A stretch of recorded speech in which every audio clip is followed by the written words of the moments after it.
Welcome to Global Dispatches, a podcast for the foreign policy and global development communities and anyone who wants a deeper understanding of what is driving events in the world today. I'm your host, Mark Leon Goldberg, editor of UN Dispatch. Enjoy the show.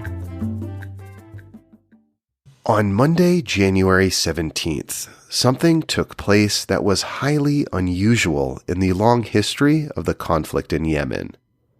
The Houthi rebel group, which controls large swaths of territory in Yemen, including the capital city Sana'a, claimed credit for a drone strike hundreds of miles away in the United Arab Emirates. This included an attack on the Abu Dhabi airport, which killed 3 civilians.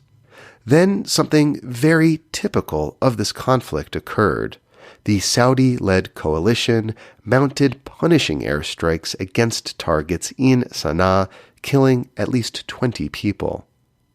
This is just the latest flare-up in Yemen's long-running civil conflict, which accelerated dramatically in the fall of 2014 when Houthi rebels captured Sana'a and sought to overthrow the internationally recognized government. Then, in March 2015, this conflict was internationalized when a Saudi-led coalition intervened against the Houthis, including through airstrikes and blockades.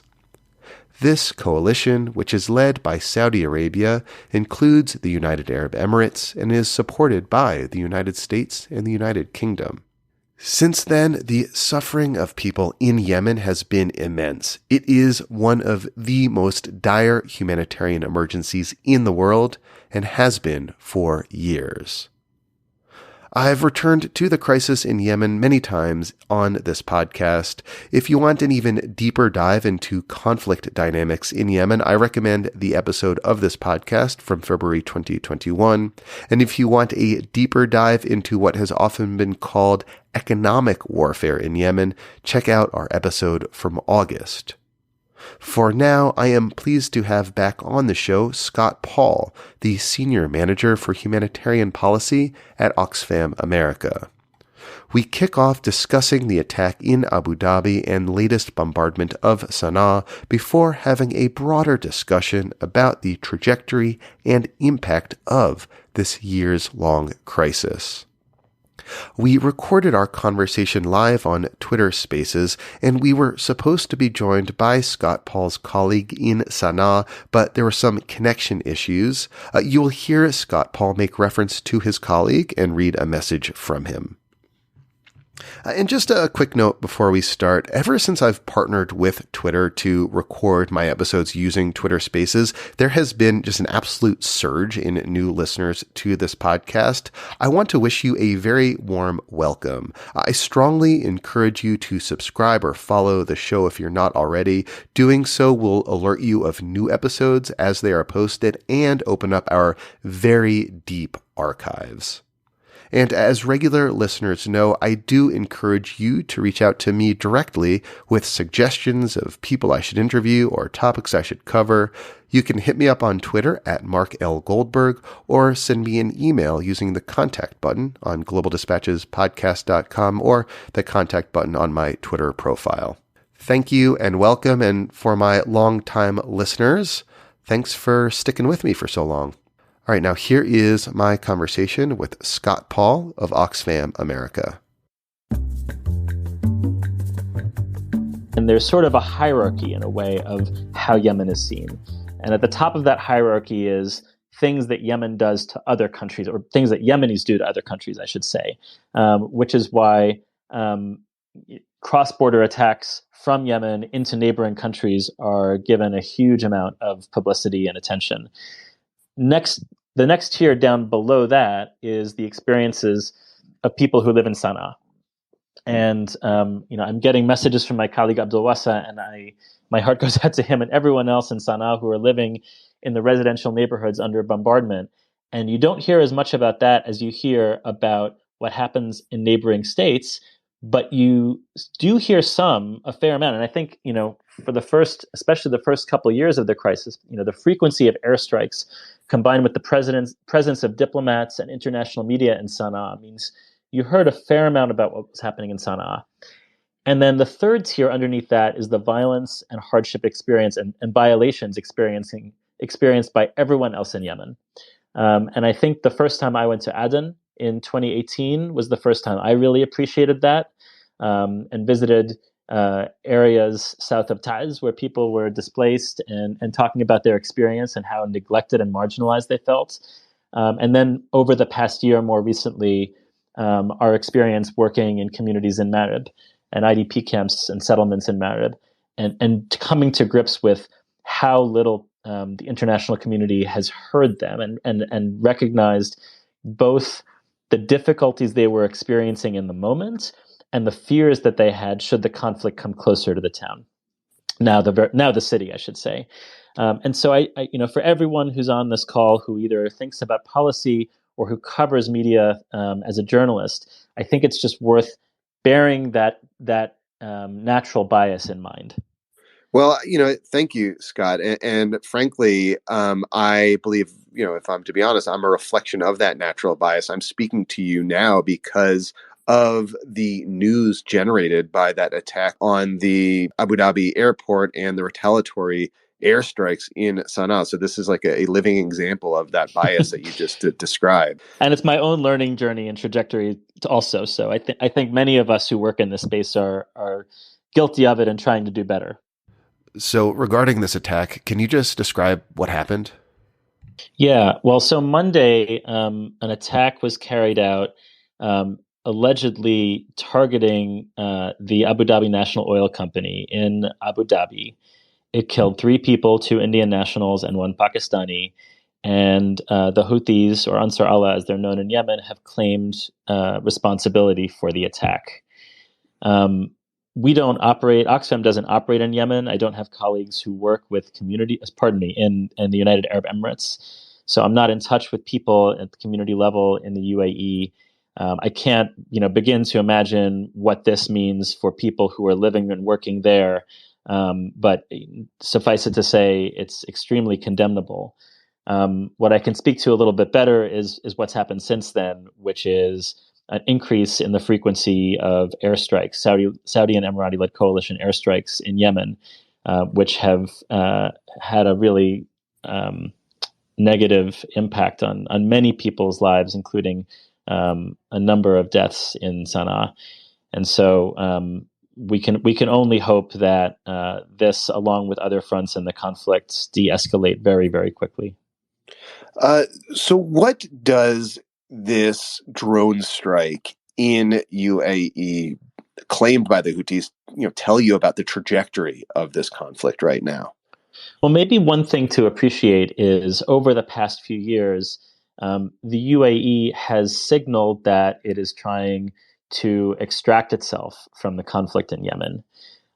So UAE forces massively downgraded their presence in the country. And yet at the same time, there are a number of UAE-supported forces inside the country, Yemeni forces, that have not only continued fighting, but have been real protagonists in the conflict, particularly in areas like Shabwa and around Marib over the past half year or so. And so, I think many people who have followed the regional politics more closely than I have pointed out recently that this in a way signifies on the part of the Houthis, a message to the Emiratis that they can't be half in, half out. That's less my province. I think what Oxfam is most concerned with is what all this means for people who are living through the world's still largest humanitarian crisis in Yemen. And what we'd like to see very urgently is that all sides de-escalate this conflict and start to put in place the building blocks for a political settlement. Yemen has long been among the world's worst humanitarian crises. Could you just sort of briefly, paint the humanitarian picture in Yemen right now?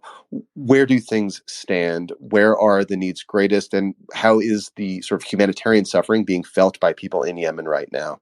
What we've seen over the past couple of weeks is an escalation in the airstrikes, and over the past year, in certain places, an escalation in the fighting. But for most people and most families who are living in Yemen, the dynamics of this crisis have been static now for a number of years, because what they're experiencing first and foremost is an economic crisis. They're seeing government institutions that once provided support and offered a stable currency fall by the wayside. They're watching as imports are being obstructed and manipulated so that prices are getting pushed farther and farther out of reach. And they're watching public services fall apart.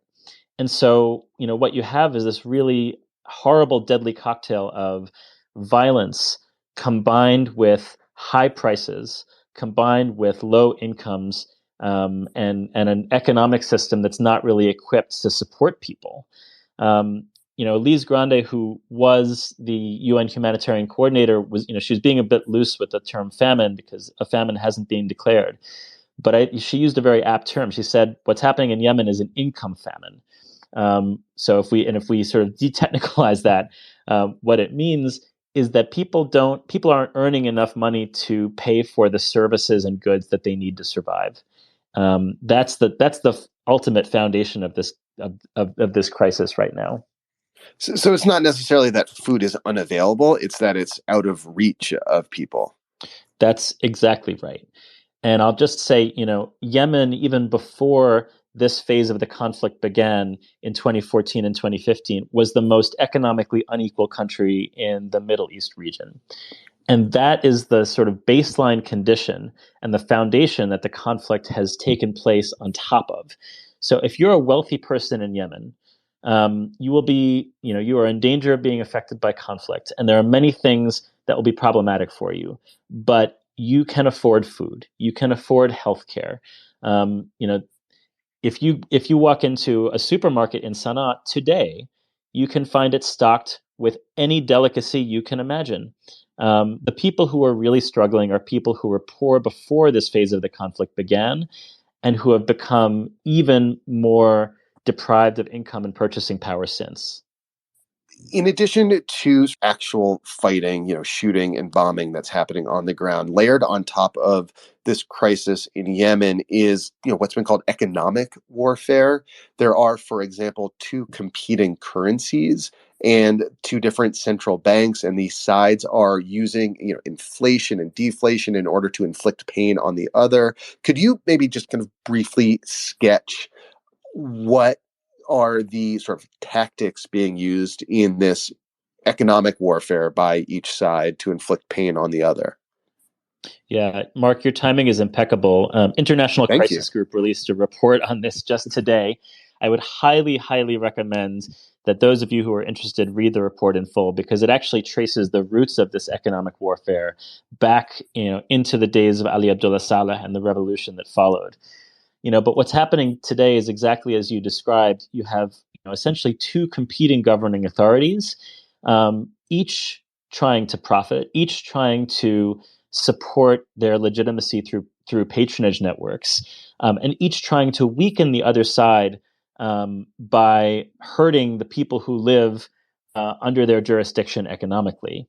And so this is a race to the bottom across the country. And what makes it even more painful, as the crisis group report lays out very compellingly, is that the tactics each side is using, that they believe is hurting poor people on the other side of the line, is actually hurting people across the country. So, the government of Yemen's approach to fuel imports, to stop them mostly from coming into the port of Hodeidah, is actually hurting people in areas they control as much as in areas in the north, and is only benefiting the same people who are profiting off of the armed conflict on both sides than if they would just allow fuel to proceed. Likewise, with the manipulation of the fuel markets by the de facto authorities. So they're using fuel. They're using currency. You mentioned, for example, the authorities in the north have prohibited recognition of new banknotes printed in the south. They're manipulating government line ministries and trying to weaponize the other side's non-payment of salaries of government workers. And as everything else has, the brunt of this is falling on the people who can least afford to cope with it. Could you also kind of sketch the current state of the conflict in terms of, who is controlling what territory, what tactics are being used? I take it from having spoken with you before and others that perhaps it's more accurate to describe the Yemen conflict as the Yemen conflicts. Um, Mm-hmm. where is fighting currently happening on the ground? What are some tactics being used right now, both by the internationally recognized government, the Saudi-led coalition, and the Houthis, among others?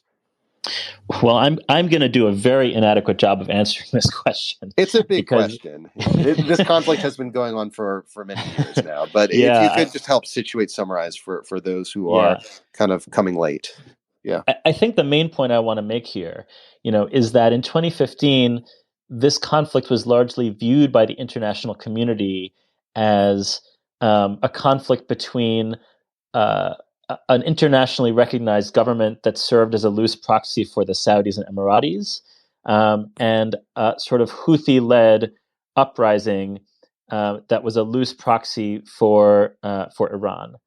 And I think to the extent that those were that was ever an apt summary, that has really broken down, and it's broken down in part because of how many different constituencies those two sides represent, in part because of the independence each side is able to wield from their alleged patrons, and also in part because of just how many more armed groups have come onto the scene. And so, for example, you see the fighting you see in Taiz, and the fighting you see in Marib Governorate, doesn't neatly reflect that breakdown, or to the extent it does, it actually, it actually is more about a number of groups that share common interests that are banding together to push back on what they see as a common enemy.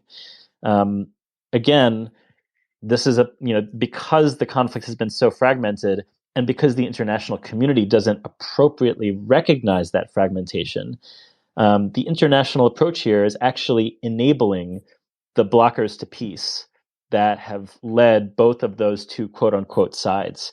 And so what I hope happens in the near future is a bit of a reset to that approach. And I think and hope we're seeing that now with the UN and the US.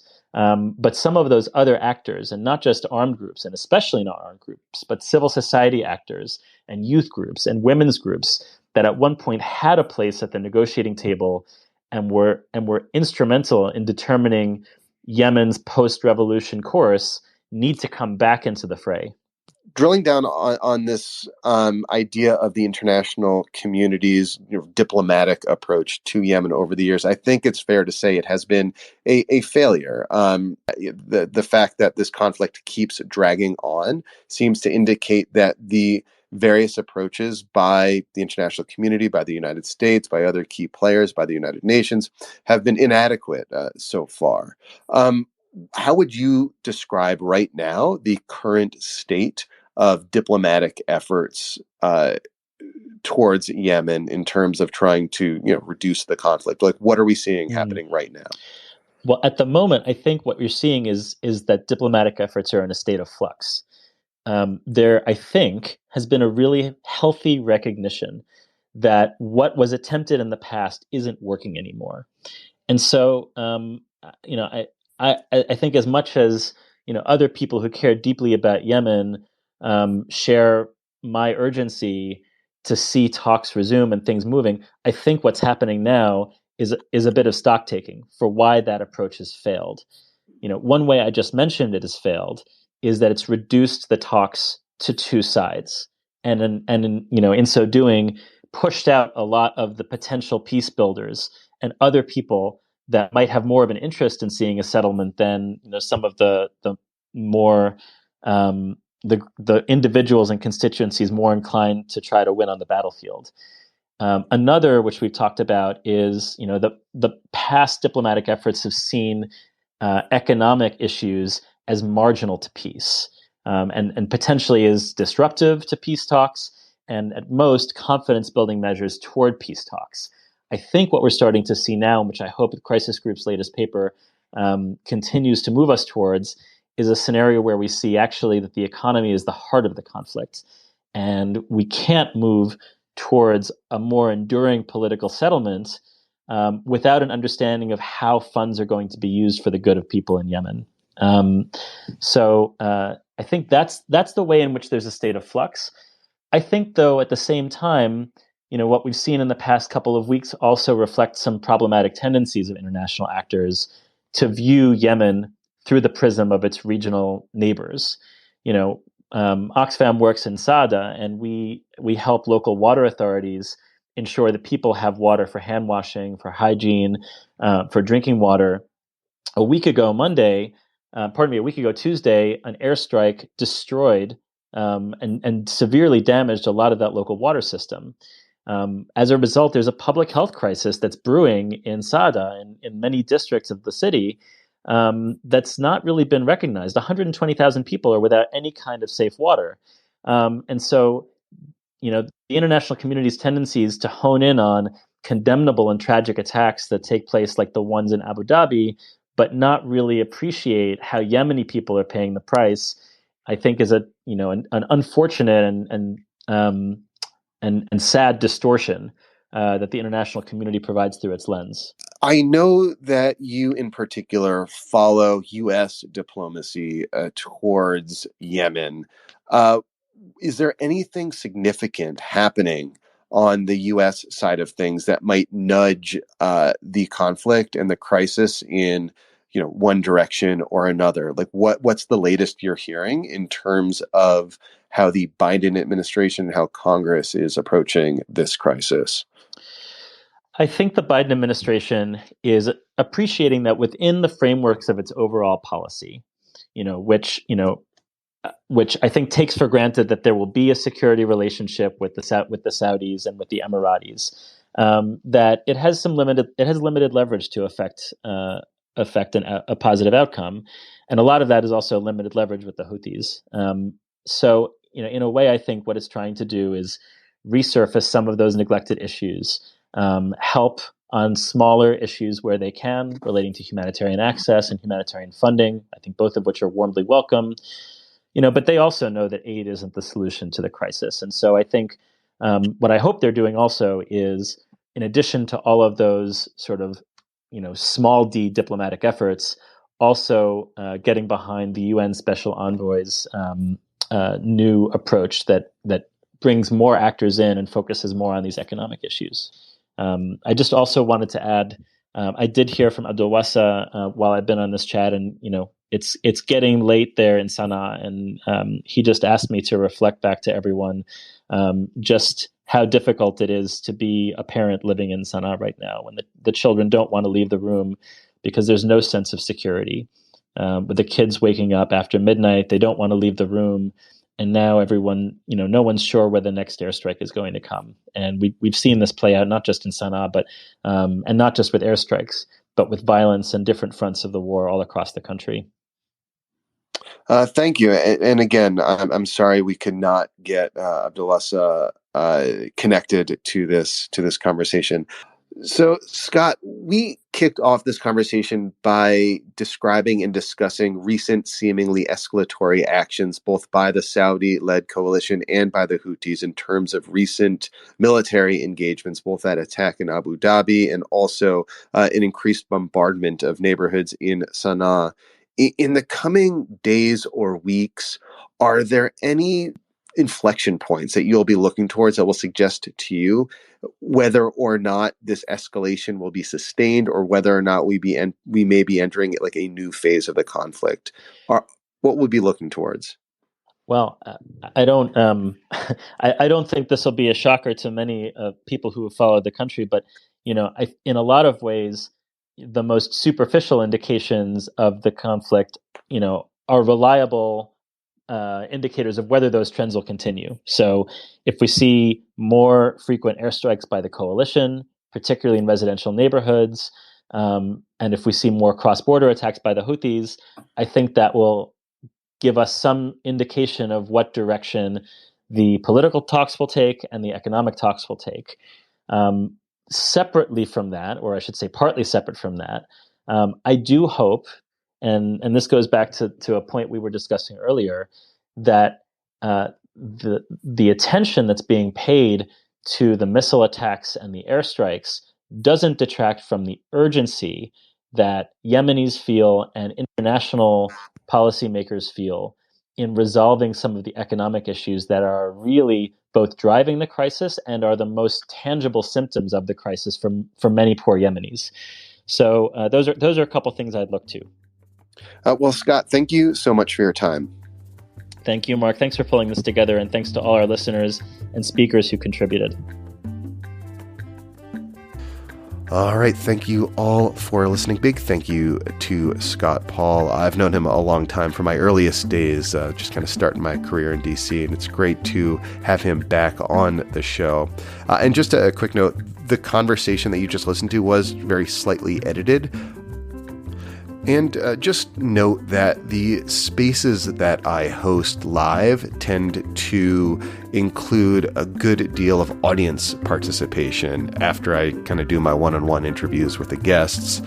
To be alerted as to when I am hosting one of these, just follow me on Twitter at Mark L. Goldberg. I don't really follow a set schedule. I, of course, follow a schedule for publishing these spaces as podcast episodes, but I just sort of try to be really active and responsive to both my guests and events in the news in terms of scheduling these things. So just follow me on Twitter, or not. You can just keep listening here. Thanks so much, everyone. Bye.